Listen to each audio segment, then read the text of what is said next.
देखो इसको, हमारे पास आता है reflecting type telescope. Reflecting type telescope हमारे पास वो टेलीस्कोप होगा जो किसका यूज करेगा, मिरर का यूज करेगा, विच यूजेस द मिरर। इसमें भी सबसे पहले हम पढ़ेंगे कैसेग्रेन टेलीस्कोप के बारे में पढ़ेंगे।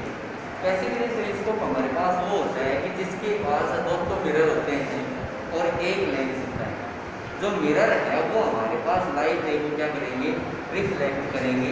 तो यहाँ हमने कह दिया कि ये हमारे पास एक मिरर है, और बोलो ये कौन सा मिरर है, ये वाला हमने एक मिरर यूज किया है। कन्वेक्स है या कॉनकेव,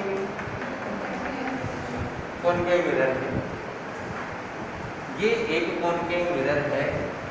उसके बाद हमने कहा कि एक ये वाला मिरर ले लिया, and this is the convex mirror, right. जो हमारे पास ये वाला कॉनकेव मिरर है, ये हमारे पास ऑब्जेक्टिव मिरर होगा। इसके सामने ऑब्जेक्ट रखेंगे तो ये आ गया आपके पास ऑब्जेक्टिव मिरर, ठीक है। ये मैंने बताया है कि कोई भी हमारे पास एक कॉन्वेक्स मिरर है, दिस इज कॉन्वेक्स मिरर।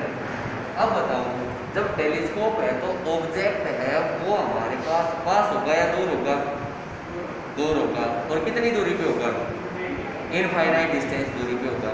और जब इनफाइनाइट डिस्टेंस दूरी पे होगा तो रे बोलो कैसी आएंगी, पैरेलल आएंगी।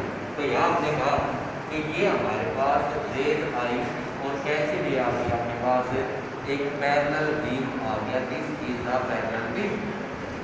जैसे पैरेलल बीम आया, रिफ्लेक्ट हुआ, ये इसके ऊपर रिफ्लेक्ट हो गया।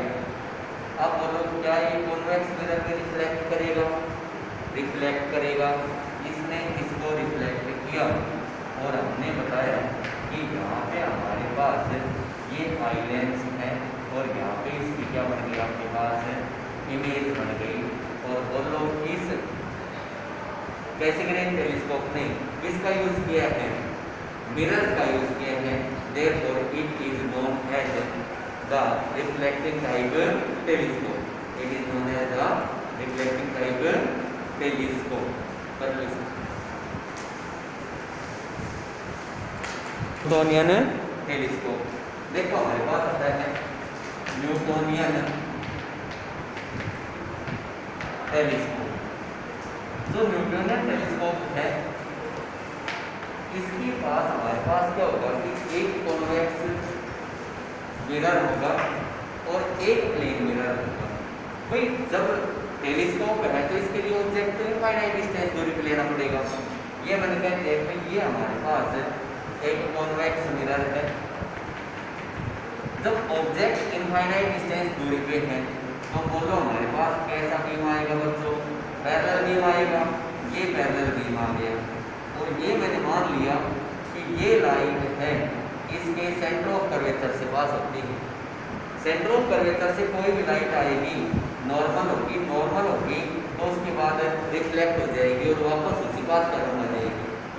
हमने क्या किया कि प्लेन मिरर लिया और जो प्लेन मिरर है this is the plane mirror.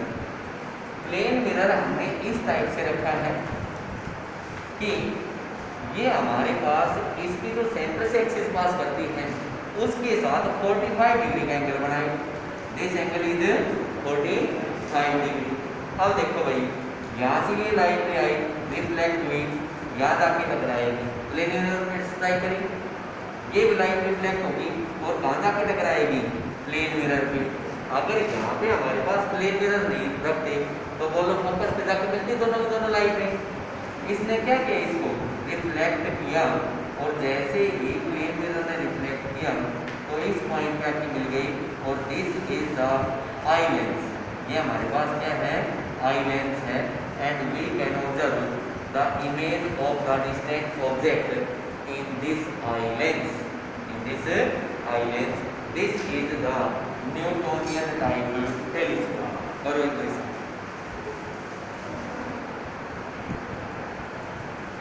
advantages of reflecting type telescope over refracting type telescope। हमने पढ़ा कि जो रिफ्लेक्टिंग टाइप टेलीस्कोप होता है it uses the lenses but reflecting type telescope है वो किसका यूज करता है? मिरर का यूज करता है। सबसे पहला पॉइंट डालें, there is no spherical aberration, there is no spherical aberration. Spherical aberration हमारे पास क्या होती है कि कई बार इमेज बनती है ना तो उसके अंदर ब्लर्ड टाइप के डॉट डॉट बन जाते हैं, तो वो लेंस के केस में बनता है, लेकिन मिरर के केस के अंदर हमारे पास कोई भी स्फेरिकल एब्रेशन नहीं होगी। दूसरा पॉइंट लिखें, there is no chromatic CHROMATIC chromatic aberration, no chromatic aberration. No chromatic aberration का मतलब क्या हुआ कि हमारे पास कलर्ड नहीं होगी। तीसरा पॉइंट लिखें, the image will B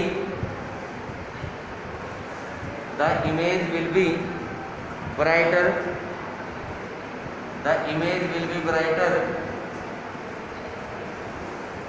then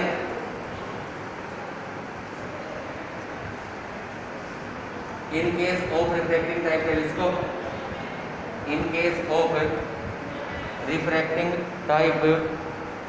telescope, next point लिखें,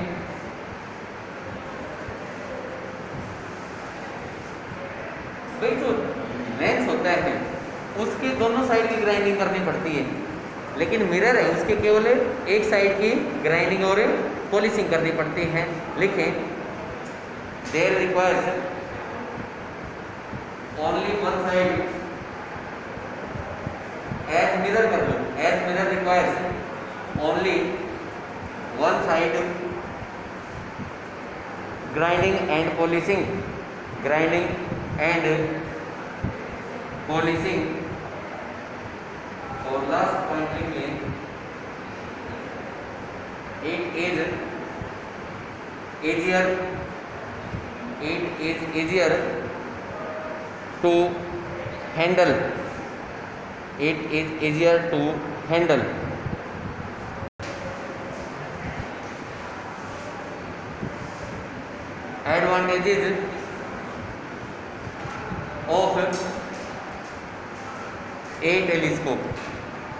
advantages of a telescope,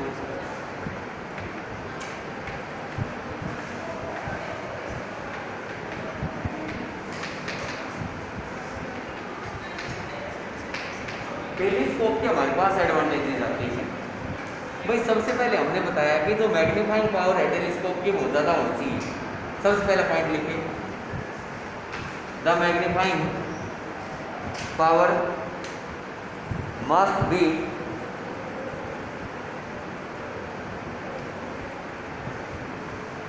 greater. दूसरा पॉइंट लिखें, the resolving power must be greater.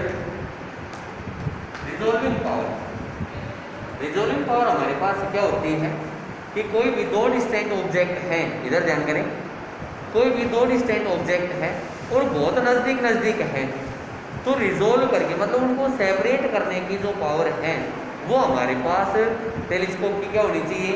ज़्यादा होनी चाहिए।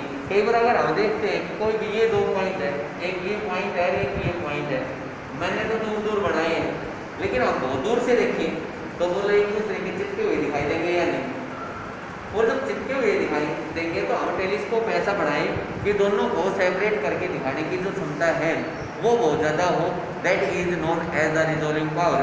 तो टेलीस्कोप की हमारे पास रिजॉल्विंग पावर है वो भी ज़्यादा होनी चाहिए। और नेक्स्ट पॉइंट लिखें, its light gathering power must be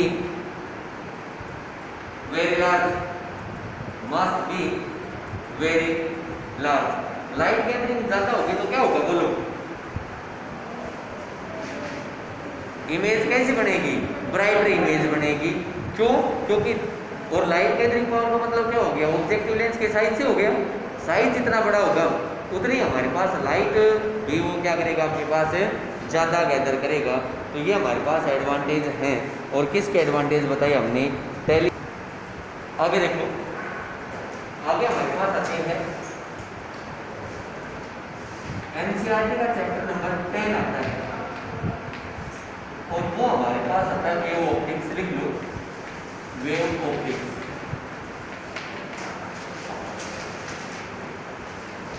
wave optics हम क्या कर रहे हैं कि we study about wave nature. Wave nature के बारे में, वेव नेचर के बारे में हम क्या करेंगे, इसमें स्टडी करेंगे। In wave optics we study about the wave nature. Wave nature के बारे में हम स्टडी करेंगे। तो सबसे पहले आप लिखिए wave front. Wave front,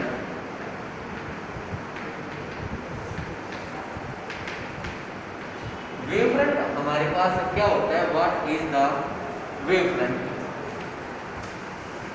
wave front ये कहता है कि continuous locus of all the particles होते हैं जो वाइब्रेट करते हैं इन phase.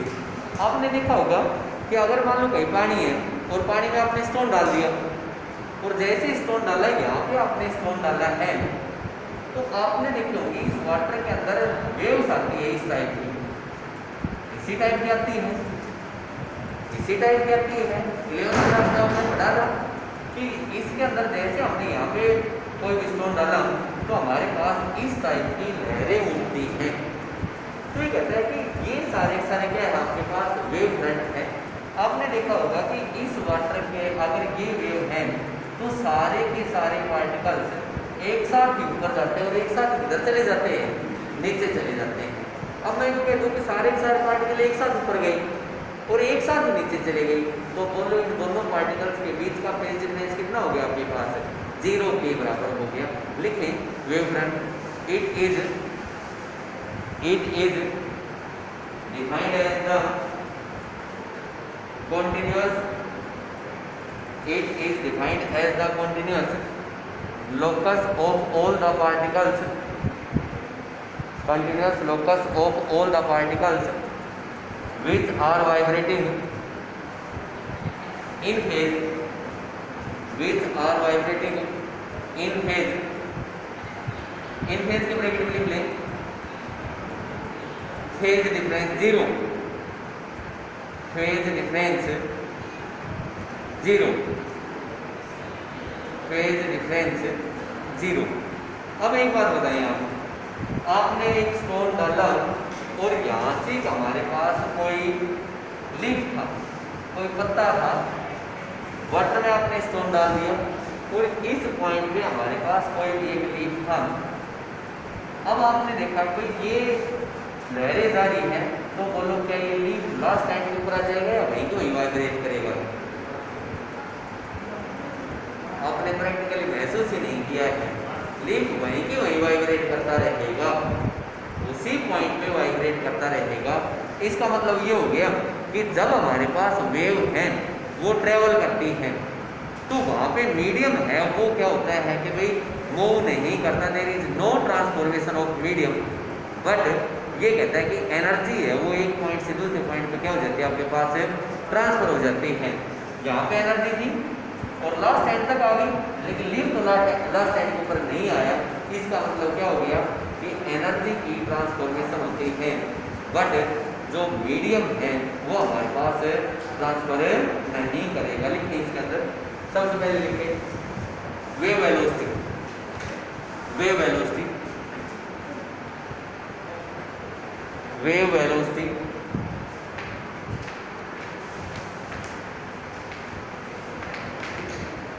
it is the velocity, it is the velocity with which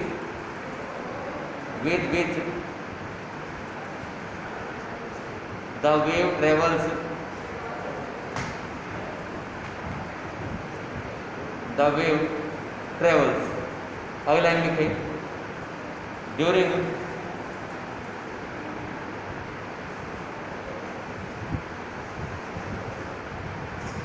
during transformation of a wave,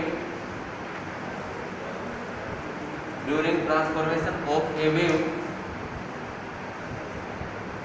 the energy is transferred from one point two another point,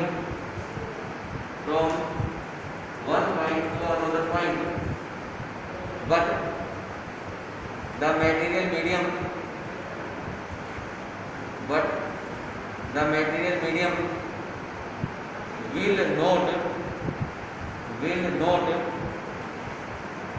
will not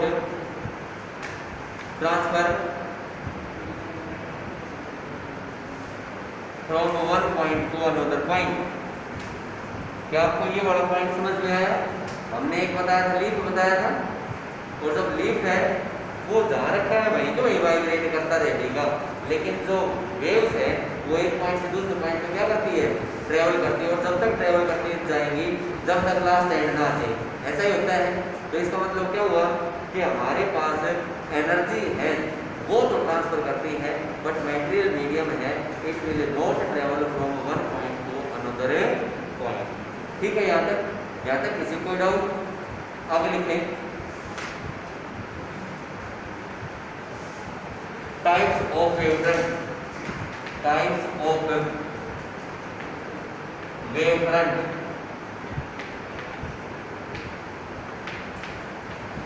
सबसे पहले type लिखें spherical wavefront.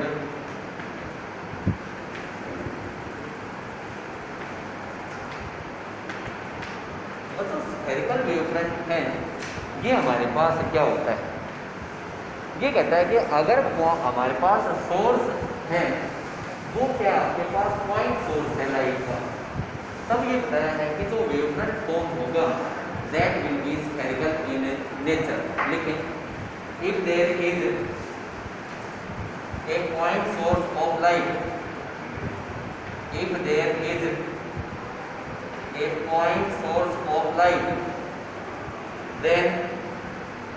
then the wavefront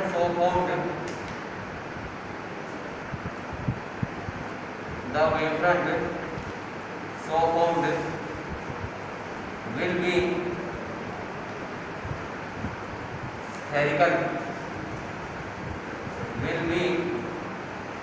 spherical। देखो बच्चों, ये तो मेरे पास point source है,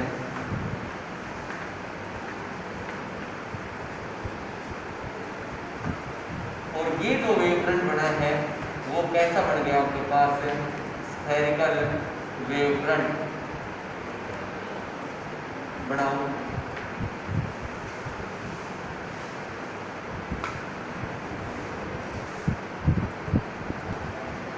next लिखो सिलेंड्रिकल वेवफ्रंट।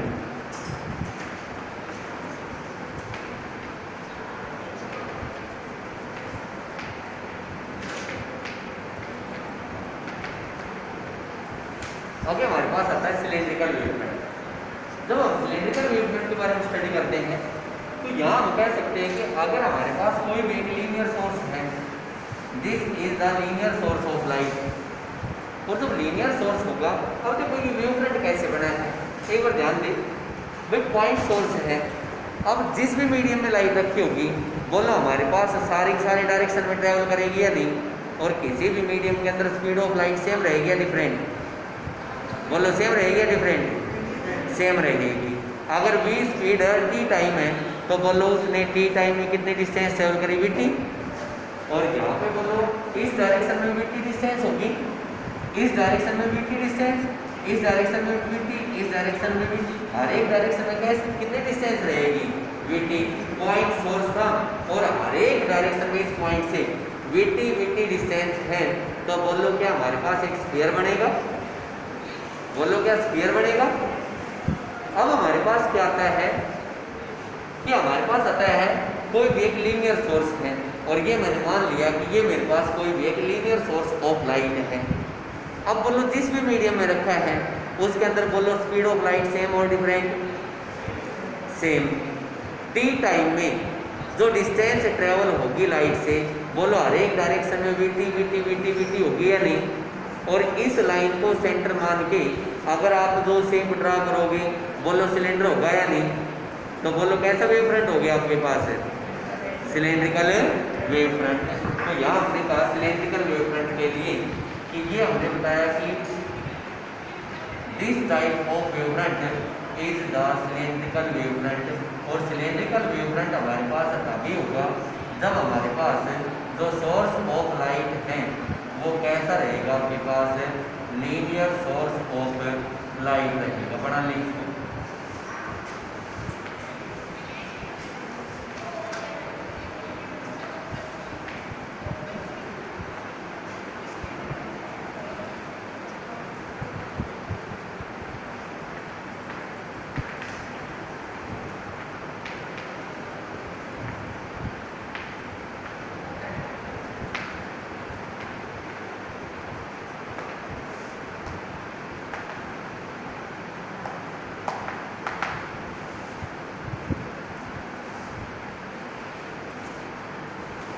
आगे नेक्स्ट है प्लेन वेव फ्रंट। तो प्लेन वेव फ्रंट हमारे पास क्या है, ये कहता है कि अगर हमारे पास कोई पॉइंट सोर्स है लेकिन लाइट है उससे कैसी आ रही है, आपके पास है पैरेलल बीम आता है, तो हमारे पास जो वेव फ्रंट होगा वो कैसा वेव फ्रंट होगा, प्लेन वेव फ्रंट होगा। और आप ये बताओ सन है वो हमारे से बहुत ज़्यादा दूरी पे है, और बोलो हमारे लिए सन किसका काम कर रहा है, एक पॉइंट सोर्स का काम कर रहा है। सही है या गलत है? और बोलो जब इनफाइनाइट डिस्टेंस दूरी पे है तो लाइट रे कैसी आ रही है आपके पास है, पैरेलल लाइट रे आ रही है, पैरेलल बीम आ रहे हैं। तो जो वेव फ्रंट होगा वो कैसा वेव फ्रंट होगा, आपके पास है प्लेन वेव फ्रंट होगा। This is a light beam. ये हमारे पास कोई भी एक पैरेलल बीम आ रहा है लाइट का, बड़ा ले साथ साथ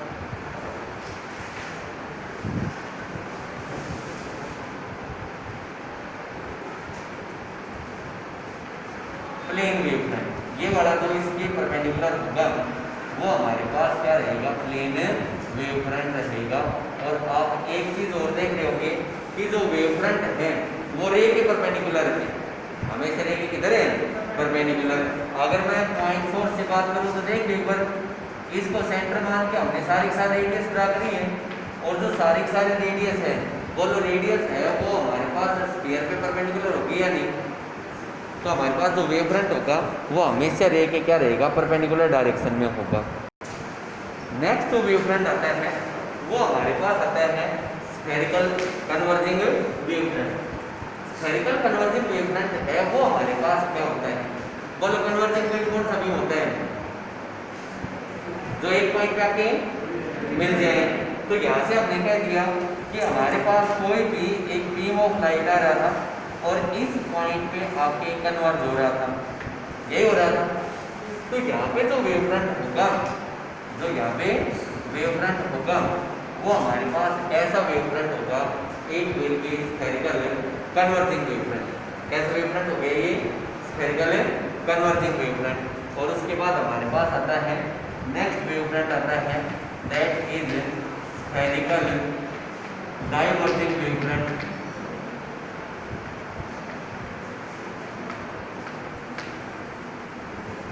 जो स्फेरिकल डाइवर्जिंग वेव फ्रंट होगा, डाइवर्जिंग का मतलब क्या हो गया, एक पॉइंट से दूर लाइट रे जा रही है, और जैसे एक पॉइंट से दूर लाइट रे जा रही है तो यहाँ से हमने कह दिया कि इस टाइप का जो वेव फ्रंट होगा that will B spherically diverging wave front. ये वाला जो वेव फ्रंट हो गया वो कौन सा वेव फ्रंट हो गया, स्फेरिकल डाइवर्जिंग वेव फ्रंट हो गई।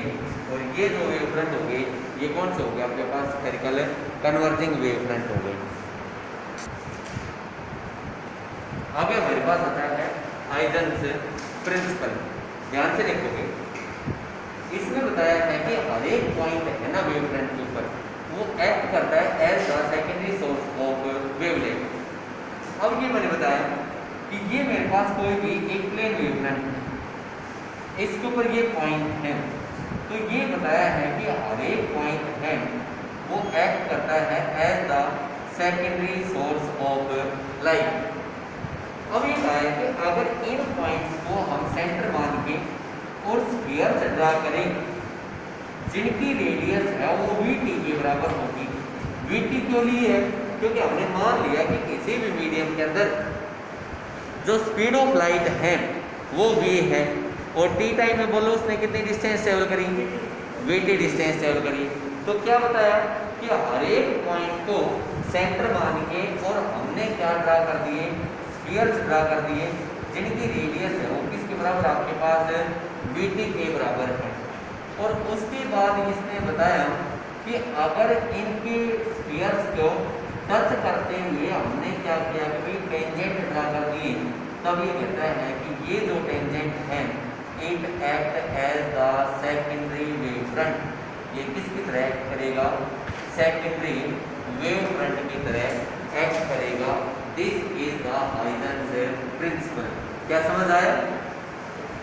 अरे समझ आया? क्या बताया कि भाई ये हमारे पास कोई भी एक एपी प्लेन वेव फ्रंट था, इसके हर एक पॉइंट के ऊपर हर एक पॉइंट है वो एक्ट करेगा as the secondary source of light, it will act as the secondary source of light. और बताया कि इन पॉइंट्स को अगर हम सेंटर मान के और स्फीयर से ड्रा करें जिसकी रेडियस कितनी ली हमने, VT क्यों ली, क्योंकि v स्पीड ऑफ लाइट और t क्या उसका टाइम है, तो रेडियस होगी किसके बराबर होगी, VT के बराबर होगी। और इन स्फीयर्स को टच करता हुआ हमने अगर कोई भी टेंजेंट ड्रा कर दिया, देन ये कहता है कि ये टेंजेंट है, ये एक्ट करेंगे सेकेंडरी वेवलेंथ की तरह एक्ट करेंगे और सेकेंडरी वेवफ्रंट की तरह एक्ट करेंगे। एक वेवफ्रंट बन गया A1 B1 और एक वेवफ्रंट बन गया A2 B2। अब ये कहता है कि A2 B2 है ये सेकेंडरी वेवफ्रंट की तरह एक्ट नहीं करेगा। क्यों नहीं करेगा? उसने सिर्फ एक आर्गुमेंट दिया हाइजेंस ने कि भाई एनर्जी है उसका बैकवर्ड डायरेक्शन में फ्लो नहीं होता, केवल कौन सी डायरेक्शन में फ्लो होगा, फॉरवर्ड डायरेक्शन में फ्लो होगा। देयरफॉर A1 B1 है ये सेकेंडरी वेव फ्रंट होगा, बट A2 B2 है it will not act as the secondary wave front.